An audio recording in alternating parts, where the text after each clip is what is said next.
வராகி வராகி அழைத்திடுவோம், பாகி பாகி என்று வேண்டிடுவோம். வராகி வராகி அழைத்திடுவோம், பாகி பாகி என்று வேண்டிடுவோம். வாராகி நீயே வர வேண்டும் தாயே, வாராகி நீயே வர வேண்டும் தாயே. வராகி வராகி அழைத்திடுவோம், பாகி பாகி என்று வேண்டிடுவோம். வராகி வராகி அழைத்திடுவோம், பாகி பாகி என்று வேண்டிடுவோம்.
Vamrata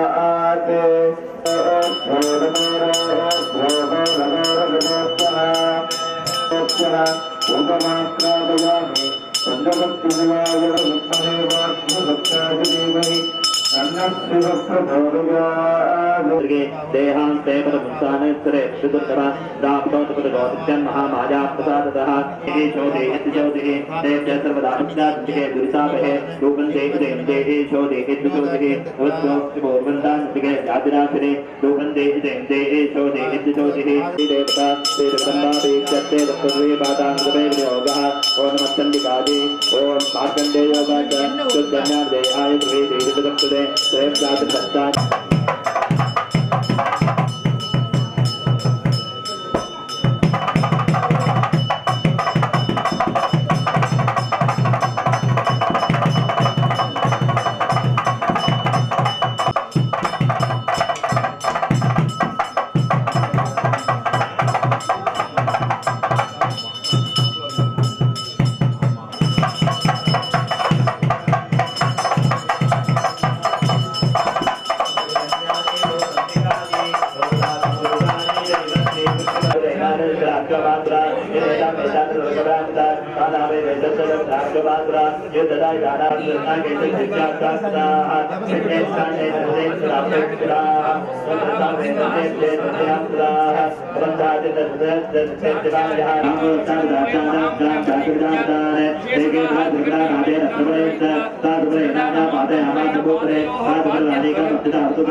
तदेव दूरं देवी क्षेत्रकेन्द्रगन्तः सोमात्रो भूतो वायुशोंत्राजिता हेतुदयामा देहो क्षेत्राचरन् सोमः या देवी सर्वभूतेषु ब्रह्मा रूपेण संस्थिता नमस्तस्ते नमस्तभक्तिका ब्रह्मपुत्राणां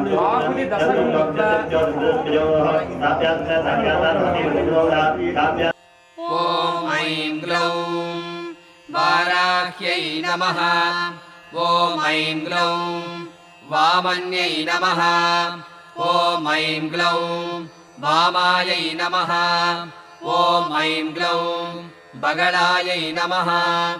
ॐ ऐं ग्लौं वासव्यै नमः ॐ ऐं ग्लौं वसवे नमः ॐ ऐं ग्लौं वैदेह्यै नमः ॐ ऐं ग्लौं विरसुवे नमः ॐ ऐं ग्लौं बालायै नमः ॐ ऐं ग्लौं वरदायै नमः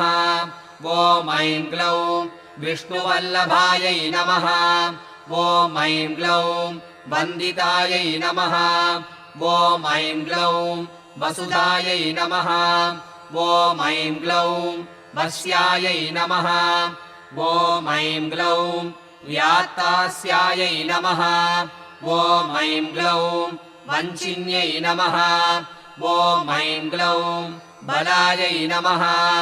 ॐ ऐं ग्लौं वसुन्धरायै नमः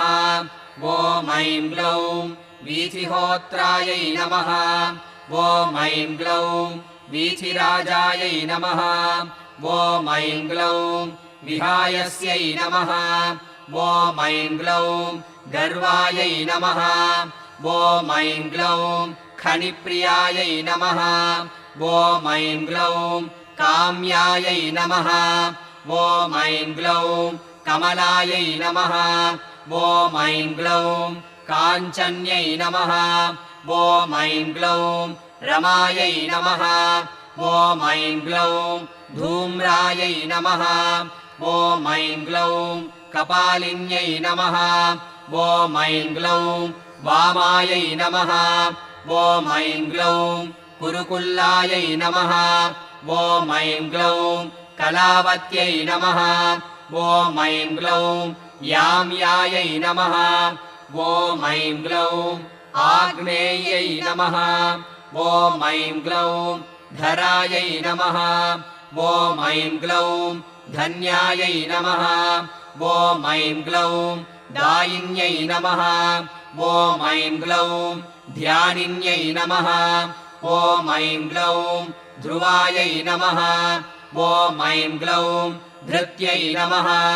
ॐ ऐं ग्लौं लक्ष्म्यै नमः ॐ ऐं ग्लौं जयायै नमः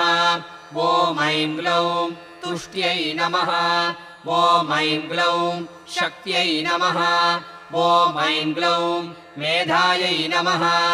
ॐ ऐं ग्लौं तपस्विन्यै नमः ॐ ऐं ग्लौं वेदायै नमः ॐ ऐं ग्लौं जयायै नमः ॐ ऐं ग्लौं कृत्यै नमः ॐ ऐं ग्लौं कान्तायै नमः ॐ ऐं ग्लौं स्वाहायै नमः ॐ ऐं ग्लौं शान्त्यै नमः ॐ ऐं ग्लौं तमायै नमः ॐ ऐं ग्लौं रथ्यै नमः ॐ ऐं ग्लौं लज्जायै नमः ॐ ऐं ग्लौं मत्यै नमः ॐ ऐं ग्लौं स्मृत्यै नमः ॐ ऐं ग्लौं निद्रायै नमः ॐ ऐं ग्लौं तन्त्रायै नमः ॐ ऐं ग्लौं गौर्यै नमः ॐ ऐं ग्लौं शिवायै नमः ॐ ऐं ग्लौं स्वधायै नमः ॐ ऐं ग्लौं चण्ड्यै नमः ॐ ऐं ग्लौं दुर्गायै नमः ॐ ऐं ग्लौं अभयायै नमः ॐ ऐं ग्लौं भीमायै नमः ॐ ऐं ग्लौं भाषायै नमः ॐ ऐं ग्लौं भामायै नमः ॐ ऐं ग्लौं भयानकायै नमः ॐ ऐं ग्लौं भूधरायै नमः ॐ ऐं ग्लौं भयापहायै नमः ॐ ऐं ग्लौं भीरवे नमः ॐ ऐं ग्लौं भैरव्यै नमः ॐ ऐं ग्लौं पङ्कारायै नमः ॐ ऐं ग्लौं पट्यै नमः ॐ ऐं ग्लौं गुर्गुरायै नमः ॐ ऐं ग्लौं घोषणायै नमः ॐ ऐं ग्लौं घोरायै नमः ॐ ऐं ग्लौं घोषिन्यै नमः ॐ ऐं ग्लौं घोणसंयुक्तायै नमः ॐ ऐं ग्लौं घनायै नमः ॐ ऐं ग्लौं अघ्नायै नमः ॐ ऐं ग्लौं गर्गरायै नमः ॐ ऐं ग्लौं घोणयुक्तायै नमः ॐ ऐं ग्लौं अघनाशिन्यै नमः ॐ ऐं ग्लौं पूर्वायै नमः ॐ ऐं ग्लौं आग्नेयै नमः ॐ ऐं ग्लौं याम्यायै नमः ॐ ऐं ग्लौं नैऋत्यै नमः ॐ ऐं ग्लौं वायव्यै नमः ॐ ऐं ग्लौं उत्तरायै नमः ॐ ऐं ग्लौं वारुण्यै नमः ॐ ऐं ग्लौं ऐशान्यै नमः ॐ ऐं ग्लौं ऊर्ध्वायै नमः ॐ ऐं ग्लौं अधस्थितायै नमः ॐ ऐं ग्लौं पृष्ठायै नमः ॐ ऐं ग्लौं दक्षायै नमः ॐ ऐं ग्लौं अग्रगायै नमः ॐ ऐं ग्लौं वामगायै नमः ॐ ऐं ग्लौं हृङ्गायै नमः ॐ ऐं ग्लौं नाभिकायै नमः ॐ ऐं ग्लौं ब्रह्मरन्ध्रायै नमः ॐ ऐं ग्लौं अर्कायै नमः ॐ ऐं ग्लौं स्वर्गायै नमः ॐ ऐं ग्लौं पातालगायै नमः ॐ ऐं ग्लौं भूमिगायै नमः ॐ ऐं ग्लौं ऐम्यै नमः ॐ ऐं ग्लौं ह्रियै नमः ॐ ऐं ग्लौं श्रियै नमः ॐ ऐं ग्लौं क्लीम्यै नमः ॐ ऐं ग्लौं तीर्थायै नमः ॐ ऐं ग्लौं गत्यै नमः ॐ ऐं ग्लौं प्रीत्यै नमः ॐ ऐं ग्लौं त्रियै नमः ॐ ऐं ग्लौं गिरे नमः ॐ ऐं ग्लौं कलायै नमः ॐ ऐं ग्लौं अव्ययायै नमः ॐ ऐं ग्लौं ऋग्रूपायै नमः ॐ ऐं ग्लौं यजुर्रूपायै नमः ॐ ऐं ग्लौं सामरूपायै नमः ॐ ऐं ग्लौं परायै नमः ॐ ऐं ग्लौं यात्रिण्यै नमः ॐ ऐं ग्लौं उदुम्बरायै नमः ॐ ऐं ग्लौं गदाधारिण्यै नमः ॐ ऐं ग्लौं असिधारिण्यै नमः ॐ ऐं ग्लौं शक्तिधारिण्यै नमः ॐ ऐं ग्लौं शापधारिण्यै नमः ॐ ऐं ग्लौं इक्षुधारिण्यै नमः ॐ ऐं ग्लौं शूलधारिण्यै नमः ॐ ऐं ग्लौं चक्रधारिण्यै नमः ॐ ऐं ग्लौं सृष्टिधारिण्यै नमः ॐ ऐं ग्लौं जरत्यै नमः ॐ ऐं ग्लौं युवत्यै नमः ॐ ऐं ग्लौं बालायै नमः ॐ ऐं ग्लौं चतुरङ्गफलोद्घटायै नमः ॐ ऐं ग्लौं सत्यायै नमः ॐ ऐं ग्लौं अक्षरायै नमः ॐ ऐं ग्लौं आदिभेद्र्यै नमः ॐ ऐं ग्लौं धात्र्यै नमः ॐ ऐं ग्लौं भर्त्यै नमः ॐ ऐं ग्लौं भरायै नमः ॐ ऐं ग्लौं भटवे नमः ॐ ऐं ग्लौं क्षेत्रज्ञायै नमः ॐ ऐं ग्लौं कम्पिन्यै नमः ॐ ऐं ग्लौं ज्येष्ठायै नमः ॐ ऐं ग्लौं दूरदर्शायै नमः ॐ ऐं ग्लौं धुरन्धरायै नमः ॐ ऐं ग्लौं मालिन्यै नमः ॐ ऐं ग्लौं मानिन्यै नमः ॐ ऐं ग्लौं मात्रे नमः ॐ ऐं ग्लौं माननीयायै नमः ॐ ऐं ग्लौं मनस्विन्यै नमः ॐ ऐं ग्लौं महोद्घटायै नमः ॐ ऐं ग्लौं मन्युकायै नमः ॐ ऐं ग्लौं मनुरूपायै नमः ॐ ऐं ग्लौं मनोजवायै नमः ॐ ऐं ग्लौं मेधस्विन्यै नमः ॐ ऐं ग्लौं मध्यारथायै नमः ॐ ऐं ग्लौं मधुपायै नमः ॐ ऐं ग्लौं मङ्गलायै नमः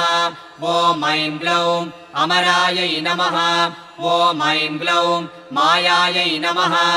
ॐ ऐं ग्लौं मात्रे नमः ॐ ऐं ग्लौं आम्यहरायै नमः ॐ ऐं ग्लौं मृडान्यै नमः ॐ ऐं ग्लौं महिलायै नमः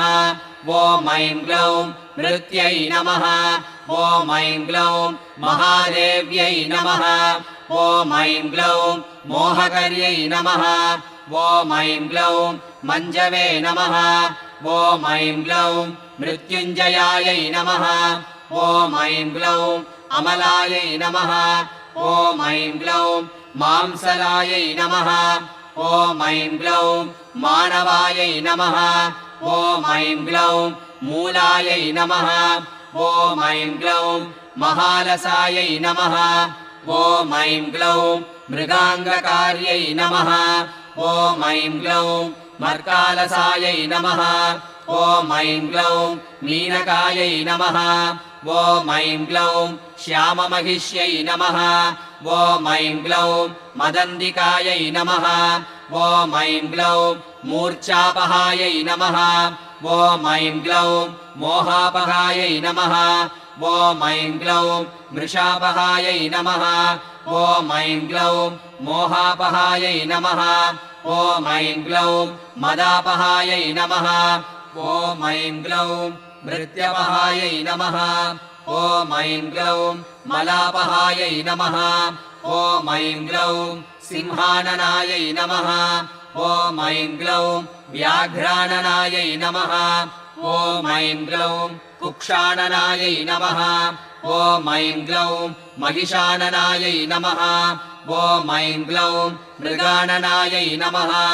ॐ ऐं ग्लौं क्रोडाननायै नमः ॐ ऐं ग्लौं धुन्यै नमः ॐ ऐं ग्लौं धरिण्यै नमः ॐ ऐं ग्लौं धारिण्यै नमः ॐ ऐं ग्लौं केतवे नमः ॐ ऐं ग्लौं दरिद्र्यै नमः ॐ ऐं ग्लौं धावत्यै नमः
வாராகி பைரவர் கல்யாண மண்டபத்தில் வாராகி பைரவர் கல்யாண மண்டபத்தில் போஜனம் செய்ய வாருங்கள்.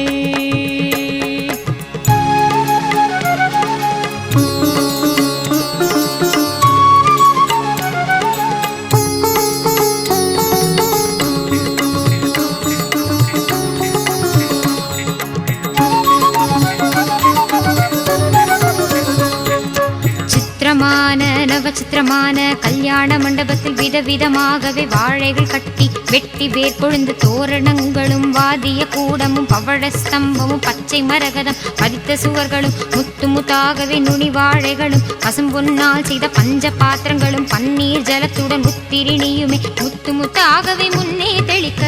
போஜனம் செய்ய வாருங்கள். ராஜ போஜனம் செய்ய வாருங்கள்.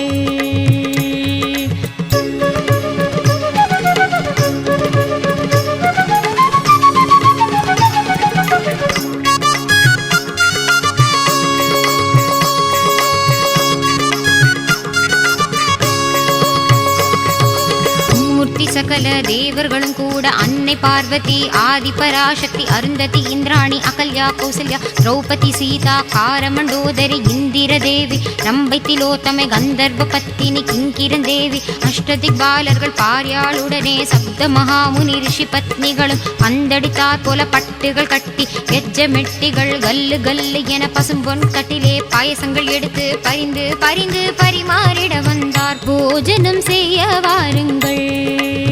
ராஜ போஜனம் செய்ய வாருங்கள்.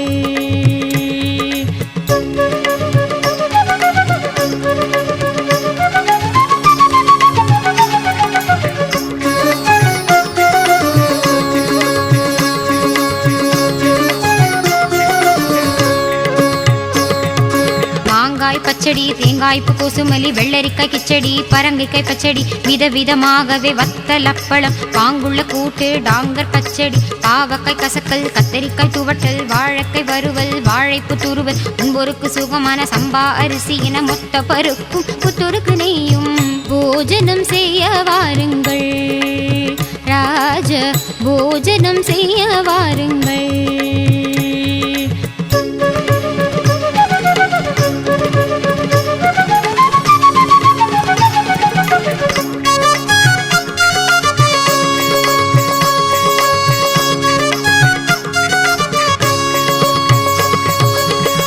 குழம்பு பூசணிக்காய் சாம்பார் வெண்டைக்காய் மோர்குழம்பு வெங்காய சாம்பார் வாய்க்கு மிக ருசிக்கும் மிளகு ஜீர ரசம் மதுரமாய் இருக்கும் மைசூர் ரசமும் பருப்புகள் சேர்த்த பன்னீர் ரசமும் வேண்டுவோர்க்கு எல்லாம் வேப்பம்பூ ரசமும் குடிக்க மிக ருசிக்கும் கோட்டு ரசமும் சூரிய உதயம் போல் சீரும் அப்பளம் சுக்கர உதயம் போல் ஜவ்வரிசி கருவடம் அக்கார வழிசல் சர்க்கரை பொங்கல் சொஜ்ஜி வடையுடன் நல்லெண்ணெய் வடையும் தயிர் வடையுடன் பால் போலிகளும் அன்னரசம் அதிரசம் பதிர்பேணியுடன் தேனிய அல்வா ஜிலேபி லட்டு முத்து முத்தாயிருக்கும் முந்திரி லாடு ரம்யமாயிருக்கும் ரவா லாடு பேஷாயிருக்கும் பேசரி லாடு மைசூர் பாகுடன் பர்பியும் சேர்த்து போஜனம் செய்ய வாருங்கள்.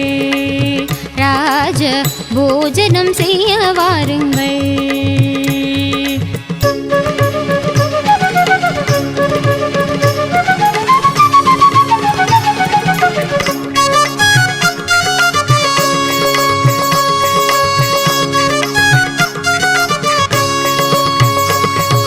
குடித்தண்ணி வர்க்கங்கள் பச்சை வாழைப்பழம் தேன் கதலி பழம் செவ்வாழை பழமும் நேந்திரம் பழத்துடன் வாம்பழ தினுசுகள் பலாப்பழத்துடன் அன்னாசி பழமும் ஆடி பரிமளிக்கும் ஆடை தயிர் வெண்ணெய் அங்காமல் சேர்த்து பஹலாபாத்தும் பல தினுசாக சித்திர அன்னங்களும் ரஞ்சிதமாகிய கிஞ்சி ஊறுகாய் வெடுக்கென கடிக்கும் மாவடு ஊறுகாய் பந்தியில் பரிமாறினார். வாராகி பைரவர் கல்யாண மண்டபத்தில் பார்த்து பரிமாறினார். வாராகி பைரவர் கல்யாண மண்டபத்தில் பார்த்து பரிமாறினார்.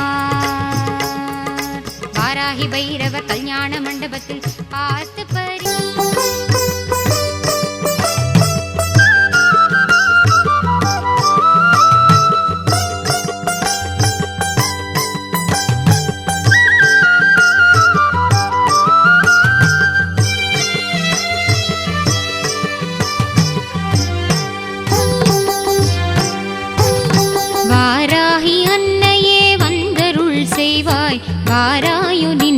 பதம் தாராயோ அன்பாய் வாராகி அன்னையே வந்தருள் செய்வாய் வாராயு நின் பதம் தாராயோ அன்பாய் வாராகி அன்னையே.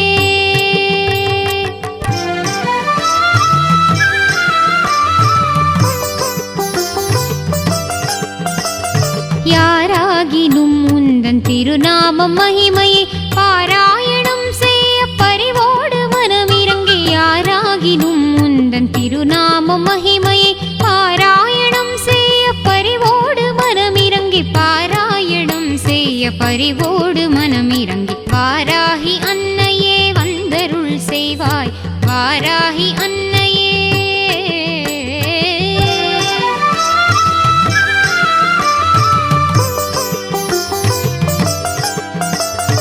ஆராதனை செய்து அர்ச்சிக்கும் அன்பர்க்கு வாராத நிதியாக வரம் தரும் அன்னையே ஆராதனை செய்து அர்ச்சிக்கும் அன்பர்க்கு வாராத நிதியாக வரம் தரும் அன்னையே. தீராத வினை வெகு தூரமாய் சென்றிட மாறாத பவத்துயர் சேராமல் செய்திடும் தீராத வினை வெகு தூரமாய் சென்றிட மாறாத பவத்துயர் சேராமல் செய்திடும் மாறாத பவத்துயர் சேராமல் செய்திடும் வாராகி அன்னையே வந்தருள் செய்வாய் வாராகி அன்னையே.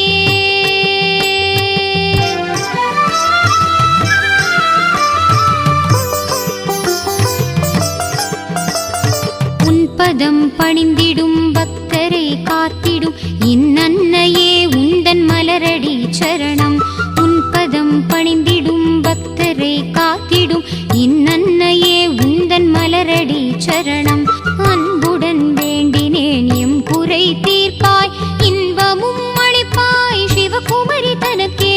அன்புடன் வேண்டினேன் எம் குறை தீர்ப்பாய் இன்பமும் அளிப்பாய் சிவகுமரி தனக்கே இன்பமும் அளிப்பாய் சிவகுமரி தனக்கே வாராகி அன்னையே வந்தருள் செய்வாய் வாராயு நின் பதம் தாராயு அன்பாய் வாராகி அன்னையே வந்தருள் செய்வாய் வாராயு நின் பதம் தாராயு அன்பாய் வாராகி அன்னை